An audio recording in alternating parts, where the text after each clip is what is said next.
Hey there, welcome back to my channel. So today I'm doing part 18 of the Second Impressions video series. As always, I link the entire collection of these videos for you guys if you haven't checked them out. But basically, if this is your first time watching me, this is where I talk and give mini reviews of the fragrances that I've been blind buying over the past weeks or months. And we're just gonna get right into it because I blind buy a whole lot and I think we've got a pretty good set this time around. Like I feel like I tend to love all of them, or at least most of them. So yeah, if you haven't subscribed already, don't forget to subscribe and let's get into it. We're gonna start out on a high note. And I mentioned this before, but my goodness, did this surprise me. Miss Dior Absolutely Blooming, I just love. And I really have a hard time explaining why, except for the fact that it's like a juicy kind of pomegranate floral. But I have seen that every time I talk about this and mention how delicious and delectable it is, every one of you agrees in the comments. Like if you've tried this or if you own this, I feel like everyone loves this, and that's so rare in fragrance YouTube or just the fragrance world in general to not really hear anything bad whatsoever, even about hyped fragrances that are so loved. There's always like a group of people that are just not into it. Now that I say this, I feel like all my comments are going to be of people like not liking this. I'm sure there are people who don't like this, but Absolutely Blooming is stunning. And even if you're not a fruity fragrance person or a floral fragrance person, I feel like it toes that line so well that it's hard not to at least like it. And I love it. I think it's really, really beautiful. I love this like small bottle because I think I have the 30 ml or something. It's just so cute. And yeah, I've really enjoyed wearing it. Every time I wear it, I'm pleased. It has good lasting power, and I much prefer it to what I remember Blooming Bouquet smelling like. I much prefer Absolutely Blooming. Then we're going to get to another very, very loved fragrance by me, and that is Neroli Safonad by Boucheron. I love this. I really, really love this. I've talked about it a whole bunch, and I want to keep these reviews pretty quick because there's a whole bunch of fragrances to talk about, but I feel like this really is a unique take on Neroli. And if you've got 1,000,001 Neroli fragrances in your collection and you're looking for something different, but you still love that note, this is your gal. Or if you just want something that's more elevated and spiced, then, but you know, you like that Neroli freshness as well, you really can't go wrong with this.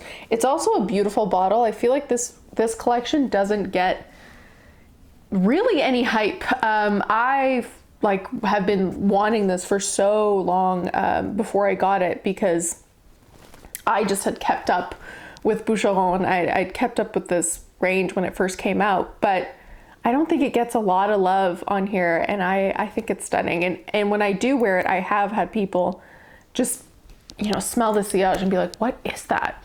You smell great. So it's a unique one and a nice way not to smell like every other person. Then we get to Heliostrope by Franck Boclet, and this one, nothing's really changed from when I tried it. This is a very particular fragrance, and I say that because I don't recommend this widely, but I recommend this a lot to a very niche group of people. This smells kind of like a pure almondy heliotrope. It's very strong. I've mentioned this before at some point, but whenever I wear this, I spray it on my lower arms and my hands. I don't actually spray it how I spray a lot of my other, or most of my other fragrances, where I kind of like spray around like a halo around me, because it is very strong. And I feel like it does better when it's lower on my body and it kind of, the scent rises. It does smell a bit dated, but in a good way, in the sense that this isn't a modern smelling fragrance, but if you are a fan of heliotrope or almond type fragrances and you want something that is very much that, this is quite pure in what it smells like. There's not a lot of other things going on, at least to my nose, and it smells very, very strong in what it is. It would be a great one to actually layer, and as I'm saying this, I can't believe I haven't, with fragrances that have like a little bit of almond, but I want to amp that up, or a little bit of heliotrope, but it's getting lost in the scent. I definitely want to try that out a little bit more, but this is my first from the house, and honestly, I've enjoyed it. Then, okay, now we're moving into, these were kind of the loves, we're moving into the mediums, I suppose. And the first one I want to talk about is Michael Kors Wanderlust Eau Fraîche, because Eau Sublime, or Eau Sublime, was such an immediate love for me, and I still wear that a lot. And so when I saw this one, and I saw it for sale actually, like on sale at Shoppers, I was very intrigued, because I was like, you know, Michael Kors so rarely gets it right for me, that when he has gotten it so right, let me try another flanker. And it's nice. This is kind of just like a middle of the road fragrance. I actually don't think they smell that similar. This is a lot more citrusy and fresh. They're both kind of different takes on what a floral or summery fragrance can do. This is when it gets super citrusy and fresh and cuts through heat. And the Eau Sublime, and the reason I like that more is because that's a little bit more beachy, like beachy floral, white floral, driftwood, like salt water on your skin type fragrance. That fragrance always, just like every time I wear it, takes me to Southern California, Santa Monica beaches, Huntington Beach. It has that vibe to it. And this doesn't really transport me anywhere. It's just nice. I do like it.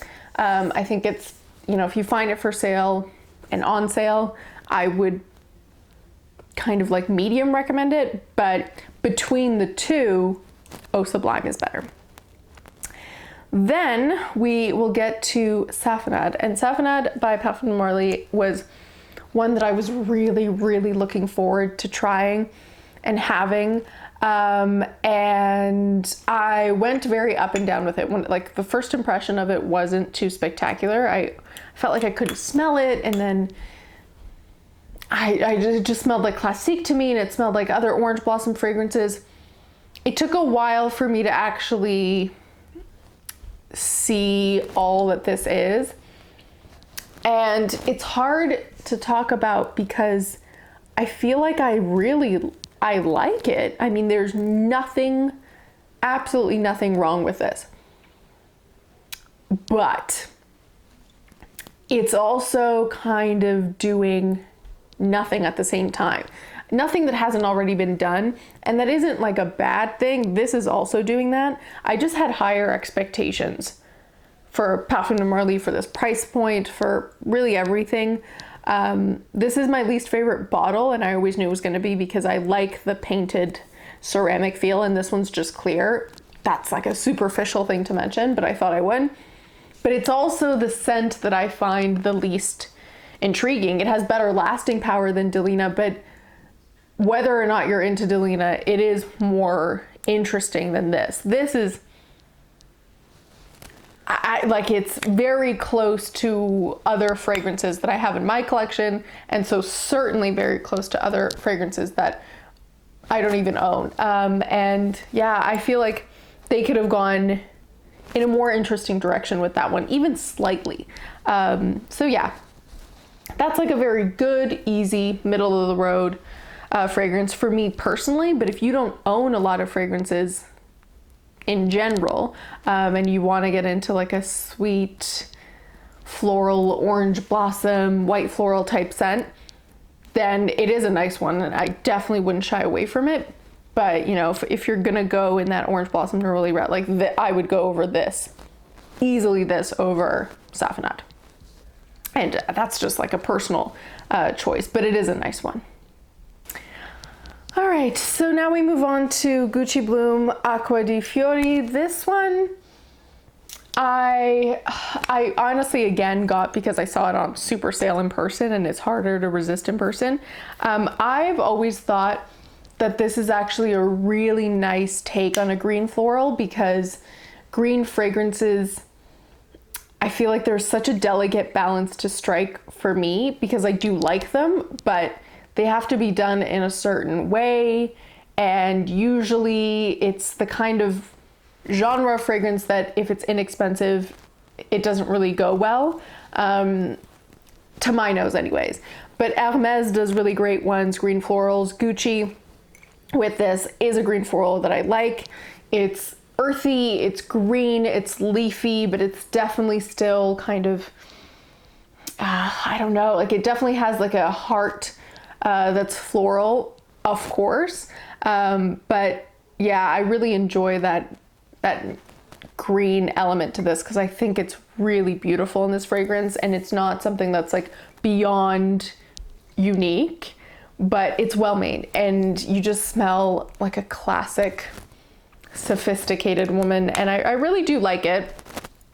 I don't wear it all that often because I'm not always intrigued in going to the green floral side, but when I am in the mood for a green floral, it's really this and the Hermes green florals that those are like my top three. So I kind of alternate between the three, and it's really just about finding which one of those works for you, but I kind of recommend them equally.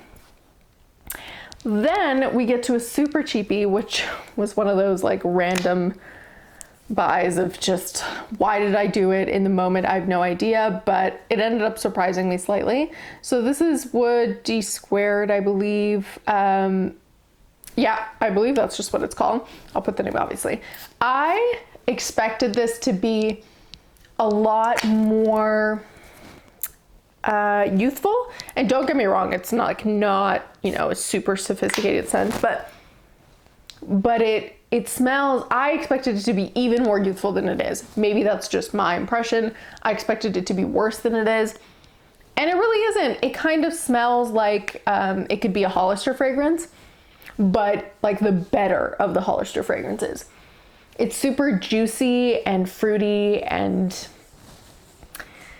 a nice fragrance to just kind of freshen up in the summer with. This was so inexpensive, so I just thought, what the hell, it'll be a nice review. I'd never tried anything from Dsquared, so I'm always more intrigued to try a fragrance if I don't own anything from the house. And what surprised me the most is just like the packaging and this is such a great magnetic cap. Maybe one of my best magnetic caps ever. I mean, it's like on par with Amouage in how good it is, which was surprising because this was so inexpensive and like less than $20. I think it was like $15. So yeah, it's all right. If there's someone who's younger in your life, or you yourself are younger, I feel like it's definitely a youthful fragrance. And if you want to try something more fruity in general, then it's all right. Now we move on to a Givenchy fragrance, and this was Live Irresistible, the Eau de Toilette. This again was when I was like at my strongest Givenchy kick. I still love the house. I'm still very much all things Givenchy, but this was at the heart of it when I was just like in a black hole of any time I saw anything Givenchy. So I did pick this up at the height of my obsession with the house, and this is nice. This also this is the kind of fragrance where I feel like I would have been obsessed with when I was a teenager, because I always wore fragrances that were just like a little bit older, like if you're gonna date a fragrance, a little bit older than what I was when I was a teenager. And this is like, it has that sweet youthfulness, but it's, if you're like 15, it kind of is more like the 18 to 20 type scent, if that makes any sense. I hope that's helpful. But it's a nice one. Like, it does make me feel kind of jolly and more youthful, and it's fun. It's nothing beyond, and there's definitely better ones from Givenchy as a whole, but this is nice. And sometimes I really do reach for it because I just get in the mood for that just like that young, youthful feel, not as youthful as wood, like a much more, if you're gonna get one of these two, I would definitely go for Live Irresistible Eau de Toilette. And I know they have a whole bunch of these as well that smell different. So I have the Eau de Toilette in case that helps. And then finally, we're gonna get to the 4 Zara fragrances that were in this range. My opinions really have not changed on the top 2, so I will mention the top 2. I still am a huge, like I'm obsessed with a Sweet Pastry in Paris. It's the one I've worn the most. It smells like tarte citron, lemon tart. It smells like Fruit Loops. I'm obsessed with this. Incredible, so happy I've got it. I wear it all the time, super sweet gourmand, but in the best way. My number 2 still has not changed. It's a Mochi Atelier in Tokyo. I do like it. I think it's lighter than, what is it? The Sweet Pastry in Paris, but I do like it. It's still at least unique. And yeah, I mean, it's a really fun fragrance, and I like the kind of sweet tart scent to it, but in general, you know, it hasn't changed. It's still in second place.